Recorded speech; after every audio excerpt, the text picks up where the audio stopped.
ഒരൊറ്റ വിജയം നിന്റെ കഥ മുഴുവനായി മാറ്റിമറിക്കും. അതുവരെ ക്ഷമയോടെ ഇരിക്കും. പോലെ നിന്റെ കൈകൾ പാറട്ടെ, കഴുകിനാലെതിരാളി തളരട്ടെ, ഹരഹരം ഇത് തുടരും ഈ വേളയിൽ.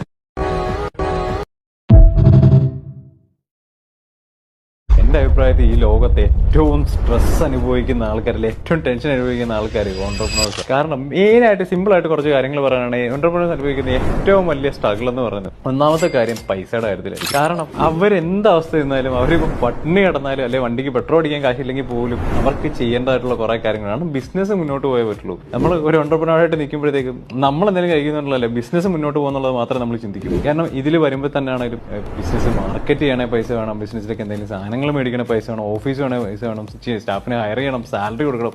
അങ്ങനെ ഫുള്ളുള്ള ഒരു ടെൻഷൻ ആയിരിക്കും. കാരണം ഈ പറഞ്ഞ ബിസിനസ്സിൽ നിന്ന് ചിലപ്പോൾ ഒരു രൂപയുടെ പോലും പ്രോഫിറ്റ് ഉണ്ടാവില്ല, ഈ ഇറങ്ങിക്കൊണ്ടിരിക്കുകയായിരിക്കും. എന്നാലും ഈ പറഞ്ഞ കാര്യങ്ങളൊക്കെ നടന്നേ പറ്റൂ. എന്ന് വെച്ചാൽ 1 ലക്ഷം രൂപ ഒരു ഓൺട്രപ്രണറുടെ കയ്യിലുണ്ടെങ്കിൽ ഈ 1 ലക്ഷം രൂപ സാലറി എടുത്തു കഴിഞ്ഞാൽ അവൻ്റെ ഒരു 1000 രൂപ പോലും കണ്ടത്. ഇതാണ് ഒന്നാമത്തെ പ്രശ്നം. രണ്ടാമത്തെ കാര്യം എന്ന് പറയുമ്പോൾ ടീം മാനേജ്മെന്റ്. ഇപ്പം ഓൺട്രപ്രണർ എന്ന് പറഞ്ഞാൽ അത്രയും സ്വപ്നമായിട്ടായിരിക്കും ആ ഒരു ബിസിനസ് നിൽക്കുന്നത്, ആ ബിസിനസ്സിന് അത്രയും ലെവലിൽ